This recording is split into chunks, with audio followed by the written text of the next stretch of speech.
Madame, Monsieur, bonjour. Dans 2 semaines aura lieu le premier tour des élections législatives. L'Aquitaine compte 28 circonscriptions. Nous nous intéressons aujourd'hui à la 2e circonscription de la Gironde. 18 candidats sont en lice. 4 candidates sont sur le plateau. Aujourd'hui, à mes côtés, Michel Delaunay, bonjour. Vous êtes députée sortante. Vous avez été ministre délégué chargé des personnes âgées. Anne Valeric, bonjour. Vous êtes vice-présidente de Bordeaux Métropole, également élue à la ville de Bordeaux, et vous représentez les Républicains. Aude Darchy, bonjour. Bonjour. Vous êtes consultante, formatrice, et vous défendez les couleurs de la France insoumise.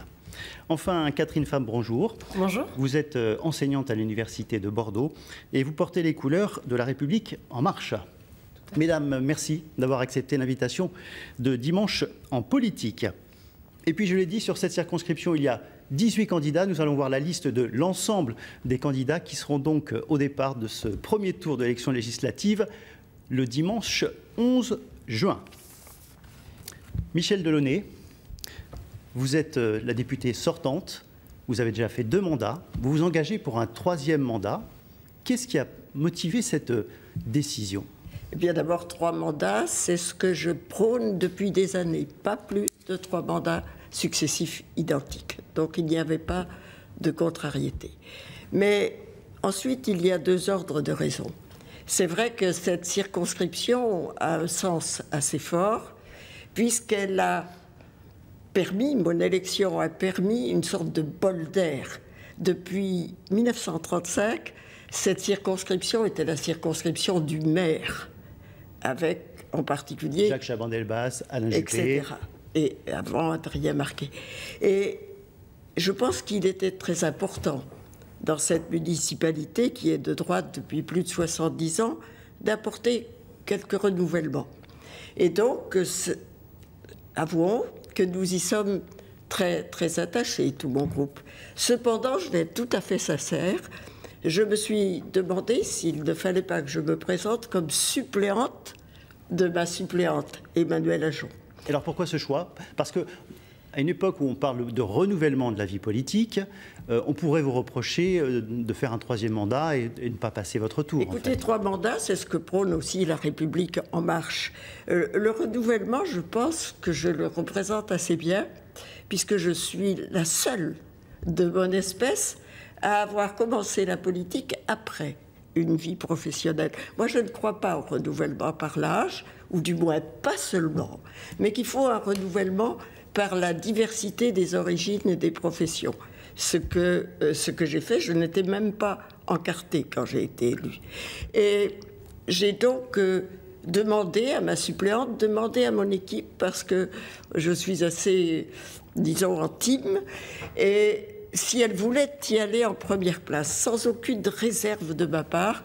Et elle m'a dit non, c'est à toi d'y aller, tu es plus connue, et je pense que cette fois, c'est à toi d'y aller. J'ai trouvé que c'était pas exclu que ce soit vrai. Je n'ai pas de carrière à faire, je suis très libre, et je pense que, en tout cas, je l'ai fait dans cet esprit. Anne Valeric, vous étiez directrice de campagne lorsque Alain Juppé a perdu cette circonscription en 2007 face à Michel Delaunay. Vous êtes candidate aujourd'hui pour les Républicains. C'est une sorte de revanche à prendre ? Oui, enfin, c'est pas la raison du tout de ma candidature. Hein. D'abord, je voudrais dire, par rapport à ce que je viens d'entendre de la bouche de Madame Delaunay, d'abord, moi, je suis nouvelle, puisque c'est ma première candidature. Les Françaises et les Français veulent du renouvellement, et moi, c'est ma première candidature à cette élection législative. Je représente ici, en effet, j'ai été investie par la droite et par le centre. J'ai été investie avec l'appui d'Alain Juppé, en effet, parce que je souhaite mettre, moi aussi, mon expérience à la fois d'élu de terrain depuis quelque temps, où je suis fière d'avoir participé à cette véritable métamorphose de la ville aux côtés d'Alain Juppé et de son équipe, et puis aussi mon expérience professionnelle qui est dans le monde de l'entreprise depuis plusieurs années déjà, mon expérience également comme bénévole dans différentes associations. Je veux contribuer à redresser le pays. Alors on va parler bien sûr de votre programme. Mais aussi, si vous permettez, en réponse à Madame Delaunay, mais aussi parce que je pense avoir une certaine légitimité, par une connaissance, une expérience sur tous les dossiers bordelais. Et je pense avoir une bonne connaissance des attentes, des préoccupations et des espoirs des Bordelaises et des Bordelais. Quant à la cohérence, moi je pense qu'au contraire, contrairement à ce que disait Michel Delaunay, je pense que c'est plutôt bien d'avoir une relation de confiance et d'être en cohésion avec le maire, en l'occurrence Alain Juppé, tant à la ville qu'à Bordeaux Métropole. Et je rappelle à Madame Delaunay que nous sommes également dans une circonscription où le conseil départemental est à gauche, où le conseil régional est à gauche. Donc, alors on va avoir l'occasion de dialoguer. Vous allez avoir l'occasion de dialoguer. Je voudrais donner la parole à Aude Darchi également. Vous représentez, donc je l'ai dit, la France Insoumise. Il y a 4, voire 5 candidatures à gauche sur cette circonscription. Est-ce que les électeurs vont s'y retrouver ? Alors, effectivement, ça peut paraître une offre un peu pléthorique. Ceci dit, ça permet aussi... à la France Insoumise, on a toujours été, et on est fermement convaincu que l'offre démocratique la plus large est toujours un signe de bonne santé politique pour le pays et bonne santé démocratique. C'est aussi difficile de faire passer des messages lorsqu'il y a notamment autant de candidats, 18 candidats sur cette circonscription. Après, chacun a sa spécialité. Et aujourd'hui, on a des temps d'échange avec différents candidats. On sait très bien que on se retrouve sur de nombreux points avec les écologistes sur ce qui, dans notre programme, concerne toutes les mesures de... Alors certainement, mais à la présidentielle, en l'occurrence, cet accord, il n'a pas eu lieu. Hein. Oui. D'ailleurs, on va regarder, si vous le voulez bien, on va regarder le résultat du premier tour de l'élection présidentielle sur cette deuxième circonscription de la Gironde. On va voir que Jean-Luc Mélenchon avait fait un score tout à fait honorable, plus de 24%, Emmanuel Macron 31%, François Fillon 21% et Benoît Hamon 11,2%. Pour autant, c'est un vote sur Jean-Luc Mélenchon. Oui. Vous représentez aujourd'hui la France Insoumise. Oui. Est-ce que le fait de porter les couleurs de Jean-Luc Mélenchon, ça suffit pour obtenir cette adhésion de l'électorat? Alors, c'est tout le problème de la Ve République dont nous ne voulons plus à la France Insoumise, puisque nous souhaitons et nous prônons le passage à une 6e République, dans laquelle, justement, il n'y aurait plus cette personnification un peu exagérée, en fait, du rôle du président de la République. Donc, Jean-Luc Mélenchon a bien été obligé de se positionner en tant que tête de file dans la campagne pour l'élection présidentielle, mais en fait, il n'était que le porte-parole du programme L'Avenir en commun, qui reste le programme que vont porter tous les candidats de la France Insoumise pour ces élections législatives. Catherine Fabre, vous débutez également en politique. Emmanuel Macron, on vient de le voir, a fait plus de 31% sur cette circonscription au premier tour de l'élection présidentielle. Vous bénéficiez de ce parrainage puisque vous êtes la candidate de La République En Marche. Est-ce que pour autant c'est suffisant pour convaincre les électeurs de voter pour vous ? D'accord, donc bonjour. Effectivement, je suis donc la candidate de la majorité présidentielle et de La République En Marche. Pour autant, je ne représente pas que le parrainage d'Emmanuel Macron.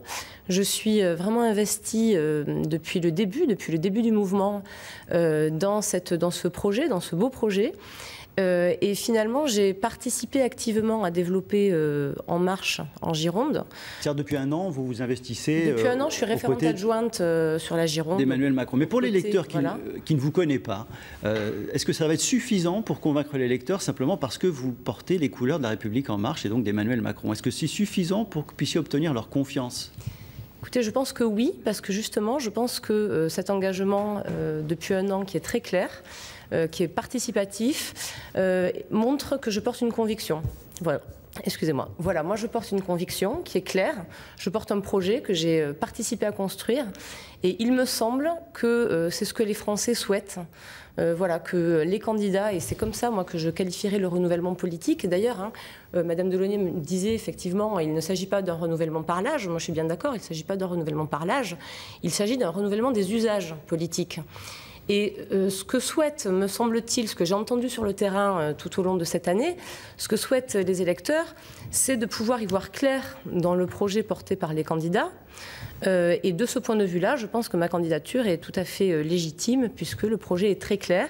Il s'agit de mettre en œuvre le programme présenté par En Marche, un programme pour lequel je suis engagée depuis un an de manière On va revenir sur ce programme en ayant évidemment un effet loupe sur cette circonscription, celle que vous voulez bien défendre aujourd'hui. Michel Delaunay, on voit que François Bayrou, qui est donc désormais ministre de la Justice, a engagé très vite des négociations pour pouvoir avancer sur la moralisation de la vie politique. Les Français considéraient que c'était une priorité. Par quoi doit-il commencer, selon vous? Alors, je veux dire d'abord que cela, et chacun qui pourrait consulter mes anciens documents, cela a toujours figuré dans mes documents. Et je crois et j'espère avoir été l'exemple de cette probité et de cette exemplarité. J'ai, je dirais, un mot très ancien un peu, j'ai le sens de l'honneur. Et pour cette raison aussi, alors que c'est difficile, vous l'avez évoqué, je me présente sous les couleurs sous lesquelles j'ai été précédemment élu. Alors c'est vrai que du côté du Parti socialiste, c'est plutôt assez rare pendant cette campagne. Alors, certains ont un petit peu oublié la famille socialiste. Que certains, vu les difficultés que nous connaissons, vous savez, le Parti socialiste en a connu beaucoup, dont j'ai particulièrement souffert, je dois le dire, ne serait-ce que de la division qu'a instaurée entre certains d'entre nous les primaires. Et personnellement, je pense que tant du côté de la droite que du côté de la gauche, cela entraîne une certaine désaffection de cette procédure. En tout cas, de ma part... Vous pensez qu'il ne faut plus établir de primaire dans 5 ans? En tout cas, je pense que, globalement, cela a été un processus assez négatif et qui est générateur de division. Je veux revenir sur ce qui venait d'être dit à l'instant, qui est ce que j'appelle, moi, l'équilibre des pouvoirs, cher à Montesquieu. Je crois qu'il est très important, je le dis à la fois à Anne et à mon autre collègue... Catherine, voilà, j'avais un léger trou. Et je crois qu'il est très, très important qu'il y ait un dialogue. C'est la base de la démocratie. Et l'opposition est très faible au conseil municipal, et je crois très important. Je ne me situe pas dans l'opposition à la Juppé. Je vote 85% de ce qu'il nous propose. Mais je crois que le dialogue est très important. Et je dis à Catherine qu'il y a aussi... Vous voyez, moi j'ai été très charmée, comme vous sans doute, par l'idée de rassemblement que prônait le candidat Emmanuel Macron. Parce que les Français, comme les politiques eux-mêmes, en ont assez du manichéisme, c'est-à-dire tout bon, tout mauvais.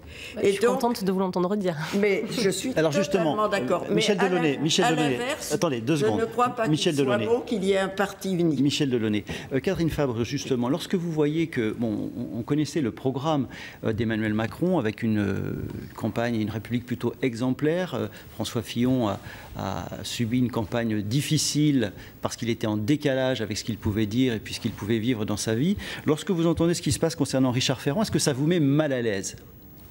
Alors, non, pas vraiment, parce que je pense que... Le Premier ministre a dit aujourd'hui, il n'y a pas d'affaire, mais il y a un débat. Donc il y a quand même une gêne. Est-ce que, alors que vous avez prôné cette exemplarité, Richard Ferrand, qui visiblement peut être contesté dans son passé, est-ce que ça vous met mal à l'aise, quelle que soit la situation à venir, si toutefois il doit y avoir un dossier, une affaire sur Richard Ferrand? Alors, bon, moi, aujourd'hui, je ne sais pas vraiment dans quelle mesure il y aurait une affaire ou pas. Faire travailler, par exemple, son fils à l'Assemblée nationale, ça a été beaucoup reproché à François Fillon. Tout à fait. Alors, lui s'en est expliqué sur la Mutuelle de Bretagne, etc. Il s'en est expliqué. Ça, c'était un montage financier.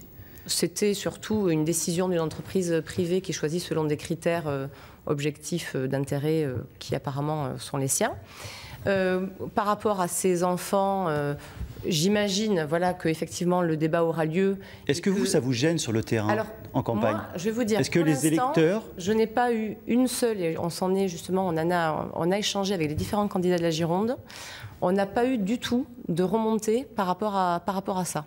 C'est-à-dire que j'ai l'impression que voilà, les électeurs s'intéressent plutôt à autre chose et que la priorité, elle est plutôt ailleurs. Anne Varic, concernant la moralisation, on va revenir. Juste ce que je voudrais dire sur ça, c'est que j'ai tout à fait confiance dans En Marche, étant donné justement cette priorité qu'on a donnée à la moralisation de la vie politique. J'ai tout à fait confiance dans le fait que voilà, En Marche saura prendre des décisions s'il y a matière à prendre des décisions. On va évoquer de nombreux thèmes, donc il faut qu'on soit peut-être un peu moins long sur les réponses. Mais Anne Varic, sur la moralisation de la vie politique, puisque vous êtes expérimentée également, quelles sont les priorités ou la mesure phare à prendre? De façon très claire, moi je suis en faveur d'une loi pour la moralisation de la vie publique. Je sais qu'elle est prévue et je m'y inscris totalement. Je pense que ça permettra, je l'espère, avec plus d'exemplarité, plus de transparence, avec des règles claires, d'éviter tout ce qu'on a pu connaître à droite comme à gauche. Je pense que tout le monde y est passé dans les différents camps, si je puis dire. Donc je pense que pour ramener les électeurs et pour que les électeurs aient à nouveau confiance avec le corps politique, avec les élus, il faut absolument qu'on aille dans ce sens-là.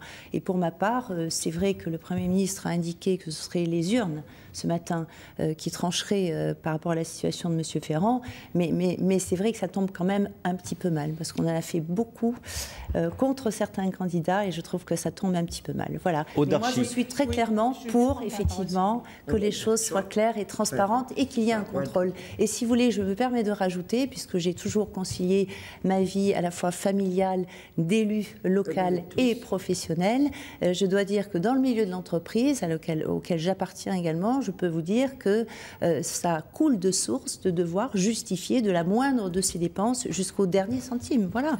Donc, Aude Darchi, une réaction également sur ce thème, on passe à un autre sujet ensuite. C'est un thème effectivement aussi très très important pour nous à la France Insoumise. On a tout à fait pris la mesure du fait que toutes ces affaires, tous ces dérapages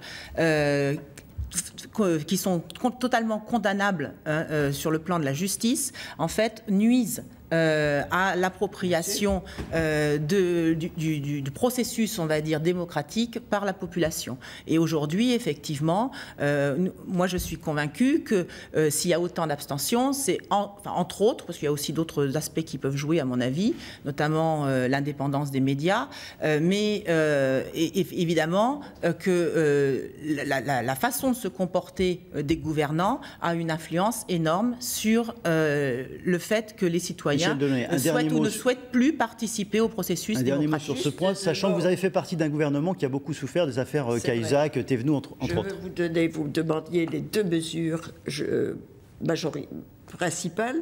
Je vais en dire deux que personne n'a jamais proposées. C'est premièrement la sermentation des parlementaires, qu'ils jurent, comme le font les avocats, qu'ils jurent pour le service de la République et qu'ils jurent pour l'absence de conflit d'intérêts. Je pense que cela aurait une grande valeur. Le deuxième, c'est non seulement le non-cumul des mandats dans le temps et dans la pratique, mais le non-cumul des mandats et des fonctions. Nous avons vu des députés, et un qui a été aussi ennuyé pour d'autres choses, qui en même temps est avocat d'affaires. Un autre professeur d'université. C'est inacceptable. D'accord, c'est noté. Ne prenez pas trop d'avance parce qu'on a quand même un temps de parole et une équité à respecter. Je voudrais rebondir sur ce que dit Mme Delaunay, parce qu'effectivement, le non-cumul des mandats sur la durée, on l'a évoqué. Bon, pour nous, à la France Insoumise, la limite se situerait à 2 mandats consécutifs. Mais bon, admettons. Mais c'est aussi, effectivement, l'importance d'avoir un non-cumul des mandats en simultané, comme vous venez de le dire, Madame Delaunay, sur les fonctions qui sont empilées, en fait, comme noté. Des casquettes. Merci. Pour clore ce thème, pour ce chapitre. Anne Varic, la Grande-Bretagne a vécu cette semaine un dramatique attentat. Comment doit-on gérer aujourd'hui en France? Et là, évidemment, je me focalise sur Bordeaux, quand il y a des grands rassemblements, des concerts ou la fête du fleuve cette semaine, ce week-end et cette semaine. Faut-il prendre d'autres mesures pour la sécurité de la population? D'abord, je voudrais quand même, avant de répondre, dire combien j'ai été, comme nous toutes, j'imagine ici, bouleversée évidemment par cet attentat, d'autant que les victimes étaient quand même en grande partie des enfants ou des jeunes. Donc je voulais quand même le rappeler. Deuxièmement, ça appelle un certain nombre de mesures sur un plan national. Et dans notre programme, nous proposons des mesures extrêmement concrètes, avec d'abord la restauration de l'autorité de l'État, ça paraît être évident.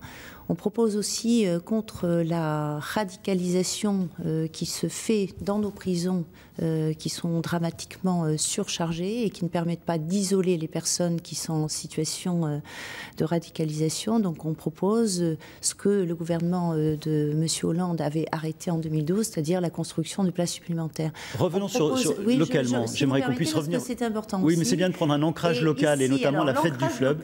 Après, est-ce qu'on doit tout arrêter? Moi, ma position, elle est très claire, c'est non, parce que tout arrêter, ce serait une victoire pour Daesh et pour les mouvements terroristes. Donc, il faut continuer à vivre. Il faut, par contre, prendre des mesures supplémentaires. Alors, est-ce que vous avez pris des mesures supplémentaires? C'est évidemment ce que nous avons fait sous l'autorité, bien sûr, du préfet, avec le maire de Bordeaux, avec l'ensemble des organisations et des différents acteurs concernés. Donc, vous connaissez parfaitement ces mesures. Ces mesures, c'est évidemment du renfort dans les effectifs qui sont mis à disposition. Ce sont aussi un certain nombre d'éléments qui permettent aux voitures et aux camions de ne pas passer avec des grands blocs en béton. C'est évidemment, comme on l'avait fait pour l'Euro 2016, une fouille au corps, etc. Bon, tout un tas de mesures, un PC opérationnel, et donc c'est un surcoût effectivement important, mais je pense qu'on ne peut pas faire l'économie de ces mesures-là. Et on a su prouver pour l'Euro 2016, on était dans le même contexte, que tout pouvait extrêmement bien se passer. Et encore une fois, je pense que ce qui serait dramatique, c'est de baisser les bras et de montrer qu'on a peur. Aude Darchy, simplement pour compléter ce que dit Madame Valric. Oui, compléter, on va passer à un autre sujet ensuite. Oui, on ne peut pas réagir sur tous les sujets à chaque fois, sinon on aura très peu de thèmes dans cette émission. Je vais intervenir quand même rapidement là-dessus. Moi, je suis complètement d'accord avec ce que vient de dire Madame Valric de renforcement des effectifs et des moyens. Enfin, des effectifs, non, de sollicitation supplémentaire, en fait, des personnels en poste. Il est bien évident que le problème de faire durer l'état d'urgence, ça met aussi en évidence qu'il y a un manque d'effectifs. Général, je ne parle pas spécialement à Bordeaux, et qu'on est aujourd'hui avec des professionnels de la police, de la gendarmerie qui sont sursollicités et qui ne pourront pas tenir. Aussi dans notre programme. Qui ne pourront pas tenir. Donc nous, à la France Insoumise, on propose bien sûr aussi, on souhaite et on le met dans notre programme, que non seulement sortir de l'état d'urgence parce que ça ne sert à rien d'être dans l'état d'urgence, ça ne fonctionne pas, et la logique d'exception ne protège pas mieux que l'état de droit. Et surtout augmenter les effectifs de police. C'est noté. Catherine Favre, vous vouliez réagir? Parce que vous dites ancrage local, mais c'est des questions qui sont complètement nationales. Vous parlez de la police. Sur un fait qui a lieu à Bordeaux en ce moment, avec un rassemblement de 400 à 500 000 personnes. Mais au-delà des mesures effectivement de renforcement de la sécurité, il y a quand même d'énormes mesures en termes de prévention à prendre, et notamment en termes de renseignement. J'étais l'autre jour avec un membre de la DGSI qui m'expliquait bien que le souci, c'était surtout un souci de renseignement au niveau de la proximité. Police de proximité. Donc on propose dans le programme d'En Marche de renforcer les effectifs de police, notamment de remettre en place une police de proximité qui n'existe plus. On propose également de renforcer les services de renseignement sur le renseignement de proximité, qui est essentiel. C'est noté. On va faire des réponses un peu plus courtes si on va aborder d'autres sujets. Mais ce que je veux dire, c'est que ce n'est pas local, c'est une question nationale. J'entends. Et là, il s'agit d'élections de députés. Et donc la question, c'est est-ce que, oui ou non, on laisse finalement travailler le gouvernement? Michel Delaunay, une réaction très courte sur ce thème. Très courte. C'est en effet un problème national. Le surcoût, d'ailleurs, à Bordeaux sera pris en charge par l'État. 10 000 postes dans les forces de l'ordre et d'autre part dans le renseignement ont été déployés, nouvelles ont été déployées sous le quinquennat précédent. Tout le monde s'accorde à dire que c'est une avancée presque, je ne dirais pas historique, mais majeure. Et donc, moi, je veux aussi saluer ce que nous avons fait et le nombre d'attentats déjoués depuis les derniers qui ont eu lieu en France.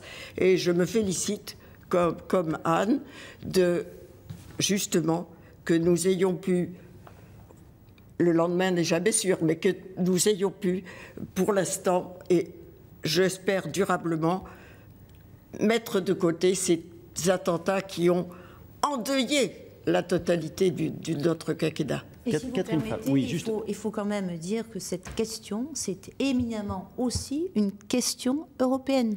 Le renseignement et la coordination. Attendez, on va clore ce débat-là. On ne peut pas aborder tous ces débats en profondeur. D'où l'intérêt de construire l'Europe. Catherine Fabre, je reviens vers vous. Attendez, on passe à un autre sujet. Catherine Fabre, on parlait tout à l'heure de la moralisation de la vie politique. Emmanuel Macron avait pris l'engagement de mettre 577 candidats sur les 577 circonscriptions. Ce n'est pas le cas, je crois qu'on est à 526. Est-ce que ce n'est pas déjà un renoncement? Est-ce que ce n'est pas déjà une sorte de compromission ou un accroc dans le contrat passé avec les Français? Écoutez, alors je ne sais pas exactement, je n'ai pas regardé le nombre de... 526, je crois, sauf erreur de ma part. C'est quand même, pour un nouveau mouvement qui a quand même pris des engagements très forts en termes de parité. Mais ça, c'est un engagement qui n'est pas tenu. Est-ce que ça vous gêne, ça, sur le terrain? Est-ce que vous ressentez Pour moi, l'engagement, il est... là, je ne sais pas exactement, mais l'engagement, il est tenu. Il y a peut-être 90 ou 95%. C'est déjà énorme par rapport à l'engagement qui est donné. Non, pour moi, depuis le début, les engagements sont tenus. Que ce soit sur le gouvernement... Vous comprenez que là, on peut vous reprocher de ne pas tenir votre parole, justement, et que c'est déjà un début, alors que c'était le thème de la campagne d'Emmanuel Macron. Je trouve ça compliqué de reprocher ça. Alors, là, pour moi, Michel Delaunay, elle est tenue, au Parti socialiste, justement, quand on voit que... Très clairement, les choix qui ont été faits des personnes protégées montrent qu'un autre engagement n'est pas tenu, c'est-à-dire qu'Emmanuel Macron avait dit qu'il n'y aurait aucun accord d'appareil. Or, ça n'est pas le cas. Et c'est pratiquement impossible qu'il n'y en ait pas en politique. Mais pour ma part, je regrette d'ailleurs que cette... règle des 577 ait été appliquée dans quelques cas. Pas du tout en Gironde, c'est pas mon problème. Mais que dans certains territoires, en particulier dans le Nord, cela peut favoriser un candidat d'extrême droite. Je vais vous demander des réponses plus courtes, Madame Delaunay, parce qu'on a beaucoup de thèmes à voir, je l'ai dit. J'en profite également, puisqu'on est sur ce thème-là. Quand vous voyez que Benoît Hamon va soutenir le candidat communiste face à Manuel Valls, ça vous inspire quoi? Un désagrément très fort. Bon, ben ça, c'est une réponse. Il y a d'autres, si vous permettez, il y a un engagement qui me tient à cœur, c'est tout ce qui est la lutte pour l'égalité des femmes, l'égalité homme-femme. Et là, il y a un autre engagement où je regrette que la parole n'ait pas été tenue, c'est qu'on ait une secrétaire d'État en l'occurrence, et non pas une ministre de plein exercice comme l'avait promis M. Macron. Ça, je le regrette vraiment. Et comme l'a fait François Hollande. Par exemple. Oui, enfin, il y a eu beaucoup de choses qui ont été faites pour permettre notamment d'avoir de bonnes candidatures féminines. Par exemple, aux législatives, un énorme volontarisme. Au départ, il y avait 15% de candidatures féminines. Grâce à un beau volontarisme, on est arrivé à 40%. Donc je pense qu'il a montré aussi par les actes que voilà, c'est un candidat qui est féministe. On va écouter Pierre Urmic, qui est candidat sur cette circonscription, qui est candidat Europe Écologie Les Verts, très implanté, très impliqué, également installé à la mairie de Bordeaux, et qui peut regretter que le débat sur l'écologie, on va en parler après, ne soit pas dans l'actualité de cette campagne et de la présidentielle, mais qui en revanche se réjouit de la nomination de Nicolas Hulot au sein du gouvernement. On écoute Pierre Urmic. Je considère que nous avons actuellement un atout, c'est la présence de Nicolas Hulot comme membre du gouvernement. Nous approuvons cette nomination parce que nous considérons que le gouvernement, il faut bien le reconnaître dans sa majorité, l'écologie, ce n'est pas son point fort. Or, on a décidé, en donnant à Nicolas Hulot un ministère important, que l'écologie devait être une des politiques essentielles de cette nouvelle mandature. Et je pense personnellement que Nicolas Hulot n'arrivera pas à grand-chose s'il n'est pas appuyé par un certain nombre de députés écologistes. Un ministre, fût-il ministre d'État isolé, à mon avis, ne peut pas, à lui seul, construire une politique écologiste. Aude Darchi, on a l'impression que l'écologie ne fait plus partie du débat politique. C'est pas, en tout cas, si c'est le cas, ça n'est pas pour de la responsabilité de la France. Alors, quelles sont les priorités? Là encore, on va prendre une mesure qui devrait s'imposer. Quelle mesure vous souhaitez défendre? Attendez, c'est trop simpliste votre approche. Ah oui, c'est sûr, mais on ne peut pas être exhaustif, ça va être compliqué. Le problème, il est que, effectivement, si les écologistes arrivent à se satisfaire de la nomination de Nicolas Hulot dans le gouvernement d'Emmanuel Macron, c'est ils satisfont de pas grand-chose pour moi. Alors c'est peut-être un début pour convaincre. Parce qu'on ne peut pas avoir une vision d'un projet réellement fondé sur l'écologie. Hein, on est quand même dans une situation d'urgence sur ce plan-là à notre époque, hein, aujourd'hui. On sait très bien que l'écologie et le développement... Non, mais ça, c'est le constat, tout le monde le fait. Quelles mesures vous prenez? Quelles mesures on est pas possible si on ne remet pas en question, si on ne remet pas en question le modèle économique capitaliste et libéraliste. Donc ça commence par quoi? Donc l'urgence écologique, c'est d'abord de modifier le système économique Vous comprenez que ces phrases-là ne sont pas suffisamment claires et concrètes. On commence par quoi? On commence par immédiatement modifier la logique économique. D'accord? Ça veut dire quoi? Ça veut dire qu'on va sortir, par exemple, mettre en place, par exemple, des mesures de taxation des marchandises qui ont circulé pendant des milliers de kilomètres avant d'arriver chez nous. On va relocaliser la production en local, par exemple. Mais ça impacte aussi, par exemple, le redéveloppement des transports qui sont davantage favorables à l'écologie. Je veux parler, par exemple, du chemin de fer. En opposition au transport par les camions. Ok, Anne-Valérie, en termes d'écologie, là encore, quelles sont les priorités, sachant qu'on pourrait parler du nucléaire, par exemple. Oui, alors, sur ces questions, elles sont extrêmement présentes, moi, dans ma proposition, dans mon programme, et comme vous le savez, ça fait 10 ans que je mets dans le programme, madame, que je défends, et ici à Bordeaux, dans ce que nous avons fait... Madame Valérie, c'est une élection nationale, on n'a pas un programme pour Bordeaux dans les législatives. Si vous permettez, madame, je ne vous ai pas coupé, dans ce que nous avons fait ici à Bordeaux depuis 20 ans, où nous sommes une ville où nous avons beaucoup su innover, expérimenter, mener de front tous ces sujets. Je pense que l'écologie, c'est complètement aberrant aujourd'hui de penser l'écologie à droite, au centre, au milieu. L'écologie, pour moi, c'est du bon sens. Donc la priorité, c'est l'application effectivement de l'accord de Paris, de la COP 21 sur un plan mondial. C'est là aussi où nous avons besoin d'Europe. Beaucoup plus. C'est là aussi où nous avons besoin d'aller plus loin dans la législation. C'est là aussi peut-être Nicolas Hulot peut peut-être convaincre pour cette application. Concrètement, si vous permettez, oui, je vous en prie. Ségolène Royal avait porté la loi sur la transition énergétique pour la croissance verte et la loi sur la biodiversité. Je m'en réjouis. J'étais en phase avec la plupart des mesures qui étaient préconisées. Ce que je regrette, c'est que tous les décrets d'application n'ont pas encore été pris et surtout que l'on vote des lois en faisant beaucoup de communication sans mettre les moyens pragmatiques de leur mise en œuvre. Voilà, première chose. Deuxièmement, qu'est-ce qu'il faut faire de façon très pragmatique? Il faut pousser d'une façon durable tout le développement des filières qui sont liées aux énergies renouvelables et locale. La vraie révolution aujourd'hui de l'énergie, c'est le couplage du numérique à l'énergie. Il faut pousser aussi la production ici de production locale qui bénéficie au territoire. Il faut bien entendu agir sur la biodiversité. Je peux vous dire qu'on le fait à Bordeaux quand on préserve 50% de notre espace en espace naturel, en espace etc. On va donner la parole à Catherine Fabre pour un complément d'information. C'est un sujet, si vous voulez, que bien sûr, mais on va essayer de respecter l'égalité des temps de parole, ce qui n'est pas si simple, bien évidemment. À la fois Anne-Valérie politique aujourd'hui et surtout localement à Bordeaux, on est extrêmement investi. Anne-Valérie, merci. Le modèle bordelais, on serait bien inspiré nationalement. Attendez, Michel Delay. Catherine Fabre, une réaction. Effectivement, moi sur l'action effectivement de la municipalité par rapport à l'économie, au développement durable, effectivement, le bilan est positif, tout à fait. La question, toujours pareil, moi je resitue la question dans le cadre des législatives, excusez-moi, mais c'est quand même ça l'essentiel. Est-ce que les Républicains portent un programme ambitieux en termes d'écologie? La réponse, elle est non.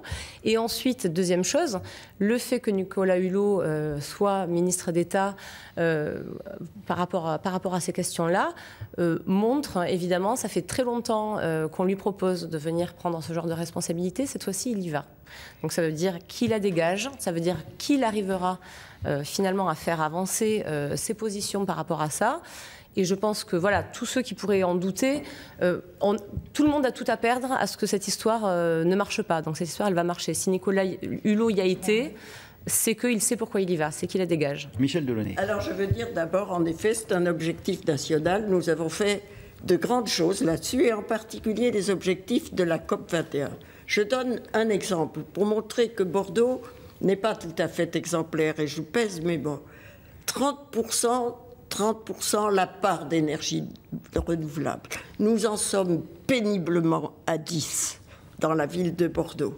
Nous avons des tas d'enjeux, comme les véhicules électriques. Est-ce qu'il y a une aide, je parle des véhicules, des voitures, est-ce qu'il y a une aide dans la métropole pour l'achat des véhicules électriques, comme à Paris?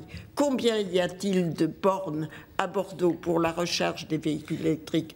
Donc, non mais là on est sur le débat Bordeaux. De quelle manière vous pouvez faire changer les choses? Madame Delaunay, Madame Delaunay, vous oubliez de dire, vous dites ce qui vous arrange, vous avez oublié de dire que nous avons fait 33% d'économie d'énergie dans toute la chaîne.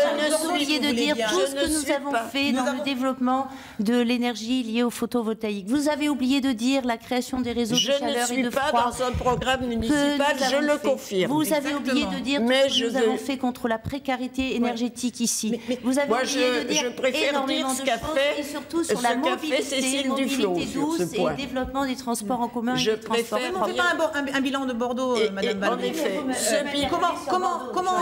Quel intérêt d'avoir des véhicules électriques s'ils sont tous fournis au nucléaire? Franchement. Donc l'urgence, c'est plutôt d'abord de considérer l'état du parc des centrales nucléaires de la France. Et si on le regarde objectivement, il y a de quoi s'inquiéter. D'accord. Donc l'urgence, c'est plutôt de sortir du nucléaire. Je ne l'ai évoqué que par comparaison aux objectifs qui nous ont été donnés par nos 3 lois écologiques pendant ce gouvernement et en particulier par la COP21. Mais moi, je vais être d'accord avec Catherine Fabre et aussi avec Pierre Uderich. Il se réjouit de la nomination de Hulot. Moi aussi. Et il trouvera des députés socialistes et d'autres députés pour le soutenir dans son action. Aujourd'hui, l'écologie est au cœur de toutes nos préoccupations. Alors, pas de la campagne présidentielle, en fait, parce que le débat n'a pas été extrêmement nourri sur la campagne présidentielle. Je n'étais pas candidate, oui, c'est vrai je que le regrette ça ne doit pas échapper. Je voudrais reprendre la parole par rapport à ça. Et notamment par rapport à la santé. Tout à fait. Ça veut dire que ça intéresse. Exactement. Excusez-moi, ça intéresse tout le monde. Les enjeux. Alors, on va y revenir. Attendez, juste un mot. Vous vouliez réagir, après on va revenir sur les problèmes de santé. L'écologie, ça intéresse tout le monde parce que c'est le défi, effectivement, du siècle à venir. On est tous d'accord sur ça, de nos enfants et comment on fait pour y arriver, pour préparer cette transition qui est essentielle. Vous dites qu'il trouvera des députés de gauche et de droite pour voter ces lois. Je l'espère. Mais là encore, l'idée et l'enjeu, c'est qu'on puisse porter justement le projet de Nicolas Hulot par rapport à ces questions-là.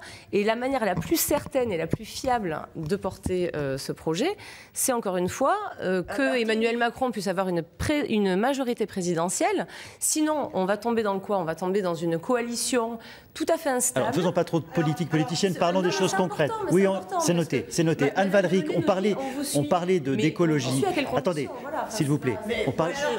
Non, attendez. On parlait d'écologie. Bordeaux est une ville qui se développe énormément, avec une problématique de transport que l'on connaît bien, et les transports génèrent des pollutions. Est-ce que là, il n'y a pas un enjeu majeur de pollution et de santé publique? Si, bien sûr, c'est ce que je disais à l'instant. Quand on parle d'écologie, de préoccupations à la fois nationales, européennes ou locales ici, c'est la préservation de notre santé. Et la préservation de notre santé par des actions de lutte contre les différentes sources de pollution, c'est évidemment majeur. Je vous rappelle que je suis en train, aujourd'hui, nous l'avons voté, n'est-ce pas, Madame Delaunay? Non, vous n'étiez pas là, mais vendredi dernier, en Conseil métropolitain, nous avons voté les grandes orientations du premier contrat de santé local métropolitain, sur lequel nous avons un axe majeur qui sont liés justement à la santé, liée à l'environnement. Oui, bien sûr, les transports en commun, nous sommes en train, dès que nous aurons terminé la ligne D du tramway que nous faisons aujourd'hui, nous serons la ville de France où nous aurons le plus long cheminement en tramway avec 77 km. Oui, la circulation en voiture à Bordeaux intra-boulevard a diminué de 30% dans les 10 dernières années. Oui, nous avons triplé l'usage du vélo ici à Bordeaux. Donc oui, nous sommes dans cette recherche. Mais il reste beaucoup à faire. Non polluants. Nous sommes en train de travailler, puisque nous avons répondu à ma demande à l'appel à projet Ville respirable. On va arrêter là, Anne-Marie. Vous êtes très en avance sur le temps de parole. On va arrêter là. On va arrêter là. Michel Delaunay. Vous voyez l'intérêt à ce qu'il y ait autre chose qu'une adjointe à la Juppé comme élue législative. Parce que nous sommes dans un monologue et qu'il faut un dialogue. Et c'est la même chose à l'Assemblée nationale. Vous avez l'air de douter, madame, que l'on puisse avoir, c'était les mots mêmes d'Emmanuel Macron, un rassemblement de projets. Ah oui, Eh bien, non, j'en en doute ce pas qui du tout. concerne l'écologie, je crois pouvoir m'engager à dire que nous soutiendrons, que je soutiendrai, parce que c'est moi qui suis candidate, que je soutiendrai tout ce qui me paraît aller dans ce sens de cette réconciliation de l'homme avec son environnement, d'un retour aussi au bon sens. Mais c'est de la santé que je veux vous parler. En quelques mots, C'est pour vraiment moi quelques mots. Un enjeu totalement majeur. Et les Bordelais savent que je suis au cœur de leurs inquiétudes et des soucis majeurs qui sont les seuls. C'est vrai, les principaux. Je prends l'exemple de la pollution. C'est presque la caricature de cette conjonction. Pourquoi ? Parce que la pollution, qui atteint des seuils très importants à Bordeaux, à certains moments, en particulier à cause justement de la circulation des voitures, mais plus encore des camions, eh bien cette pollution, elle est capable, elle a la possibilité de faire mourir des personnes qui ont les poumons déjà altérés par le tabac. Et c'est ainsi que les chiffres des morts par le tabac et des chiffres de morts par la pollution se rejoignent. Et bien sur ces dossiers-là, monsieur, je serai toujours à l'avant-garde. Moi aussi, dans mon programme, et ce ne sera pas un programme bordelais, ce sera un programme national. Mon programme que les Bordelais commencent à recevoir dans leur boîte aux lettres. Michel Delaunay. Il est détaillé, concret et complet dans ce domaine de la conjonction. C'est noté, c'est noté. Michel Delaunay, on va aborder le dernier thème de cette émission sur l'immobilier, mais une question toutefois, Michel Delaunay. Il y a 5 ans, vous aviez choisi comme suppléant Vincent Feltès, un peu au dernier moment. Est-ce que vous avez regretté ce choix ? Ça a été Cette année, c'est Emmanuel Ajon. Je vous réponds très librement. Oui. Ça a été un moment difficile. Je trouvais que ce n'était pas totalement élégant. J'avais déjà... Emmanuel était déjà ma suppléante. Ça a été un moment difficile que le président de la République m'a présenté comme une conjonction positive, en particulier pour la défense de Bordeaux. Vous voulez dire que c'est le président de la République qui vous a demandé de prendre Vincent Feltès comme suppléant ? Que me l'a suggéré. Et que vous avez écouté ? Je l'ai écouté pour une raison très simple. C'est ce qui m'a été présenté comme une bonne conjonction pour défendre Bordeaux.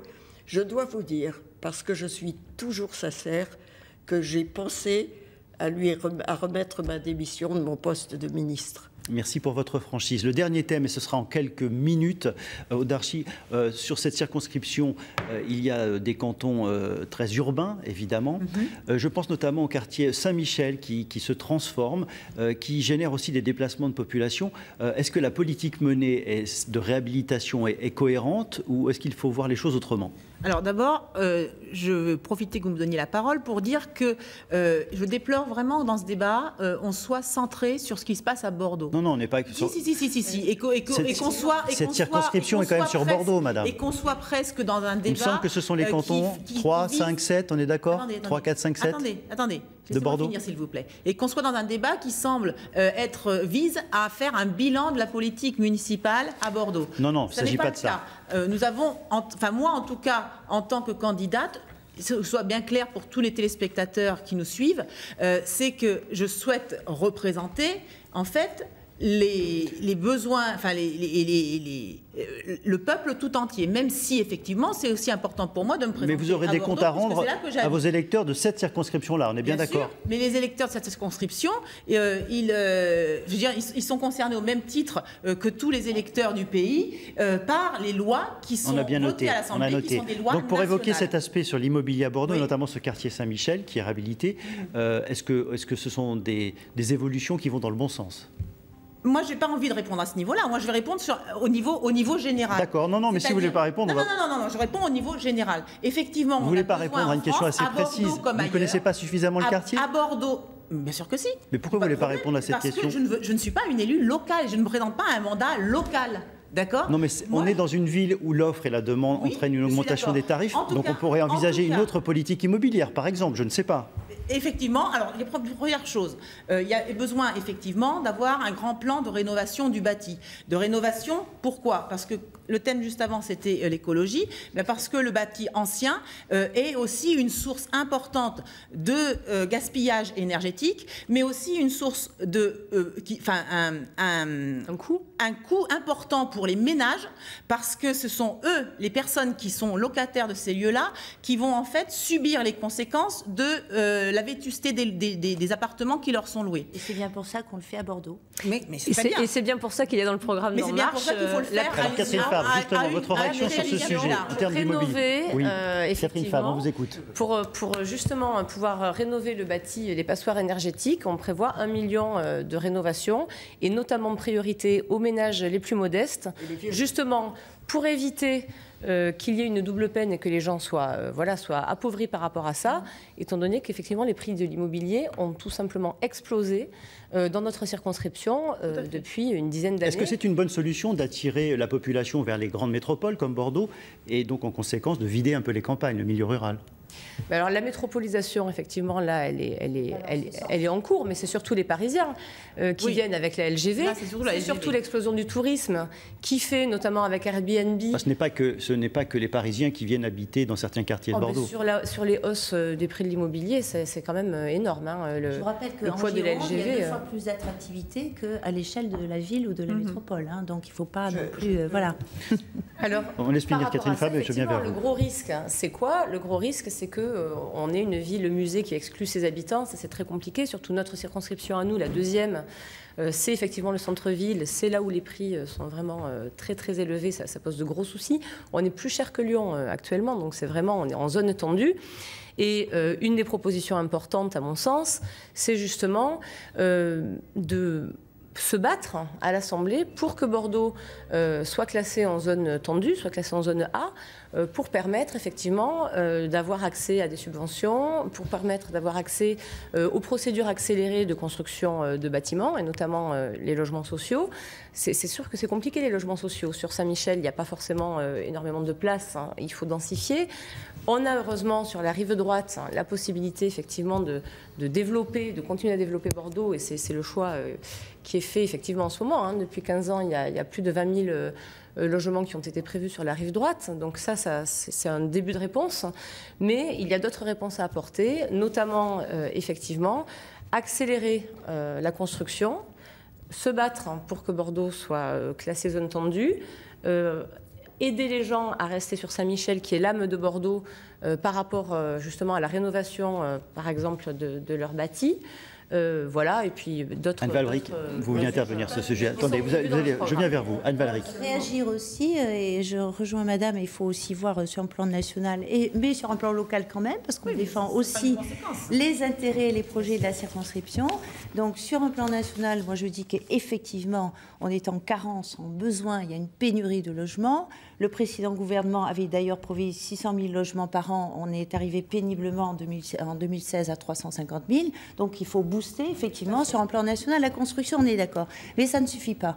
Il faut, de mon point de vue, quand vous écoutez, ce qui est mon cas depuis très longtemps, tous les différents acteurs de l'acte de la construction, qu'est-ce qu'ils vous disent? Et on a le même débat avec les artisans, les commerçants, les petits chefs d'entreprise, etc. Libérer les freins, les entraves à l'acte de construire. Vous nous emmerdez en permanence par les réglementations, les normes, les machins, etc. Pourquoi on ne fait pas? Et moi, demain, si je suis députée, c'est ce que je proposerai. Au lieu que de donner une obligation de moyens assortie d'une obligation de résultat, donnant une obligation de résultat, mais pas de moyens. Vous verrez qu'on gagnera beaucoup en temps, en efficacité, et il y aura moins de surcoût dans l'acte de construire. Ça, c'est la première chose. Ici, pour rebondir, si vous permettez, pour rebondir sur ce qui se passe à Bordeaux, si je prends le quartier, puisque vous montrez le quartier de Saint-Michel, vous savez qu'on a une SEM in-cité à laquelle la ville de Bordeaux et la communauté ont délégué un certain nombre de compétences, puisque la loi nous permet, et que nous avons réhabilité près de 3000 logements dans la ville de Pierre, dans la ville très très dense, et que nous avons remis 95%, 500 logements viennent d'être réhabilités à Saint-Michel, avec 95% de gens qui ont été repositionnés dans le quartier. Et troisième chose, et là on rejoint effectivement la transition énergétique, en effet, et c'est ce que nous faisons à Bordeaux, on accompagne la réhabilitation thermique des logements, et d'ailleurs phonique dans certains cas, mais il faut un grand plan national, c'est ce que nous proposons également dans d'autres projets, et c'est ce que nous faisons. C'est noté, Anne Ballaric, c'est noté. Merci infiniment. Michel Delaunay, ce sera la fin de cette émission, nous allons terminer cette émission sur ce chapitre sur l'immobilier. D'ailleurs, à l'échelon national, mais à partir du local, sur ce qu'a dit Anne Ballaric. Elle parle de construire des logements. Encore faut-il qu'ils soient de qualité. Nous nous apercevons à Bordeaux qu'il y a, une promotion immobilière à visée financière. Je prends par exemple Ginko ou les bassins à flot, où on s'aperçoit qu'il y a, Sud-Ouest en a fait ses gros titres, tellement de malfaçons. Et pourtant, ces bâtiments sont en copropriété. Je vais tout de suite m'élever au niveau national. Ils sont à la construction, ils coûtent 2 500 €. Ils sont vendus 5 500. On pourrait exiger de la qualité. Et à mon avis, si on supprime les normes et les contrôles et qu'on libère davantage, ce sera beaucoup plus grave. Mais surtout, il faut, madame, je ne vous ai pas interrompu. Et ce sera pour conclure. Il faut absolument que nous, et c'est tout à fait national, que nous mettions fin à la défiscalisation de la construction immobilière, de la promotion immobilière en copropriété. Car nous arriverons dans très peu de temps à des colocataires, des copropriétaires qui ne pourront pas entretenir ces bâtiments et dont nous voyons déjà les effets de cette défiscalisation. Ça, c'est fondamental. C'est sûr que la fiscalité... C'est noté. On arrête là ce débat. C'est noté, mesdames. Mesdames, c'est la fin de cette émission. Je vous remercie. Je vous propose simplement de revoir la liste de l'ensemble des candidats sur cette deuxième circonscription de la Gironde. Cette liste qui va apparaître. Donc, l'ensemble des candidats sur la deuxième circonscription de la Gironde. Je vous rappelle qu'il y a 18 candidats et que le premier tour aura lieu le 11 juin prochain. Mesdames, merci, c'est la fin de cette émission. Excellente journée et à bientôt. Merci. Merci à vous.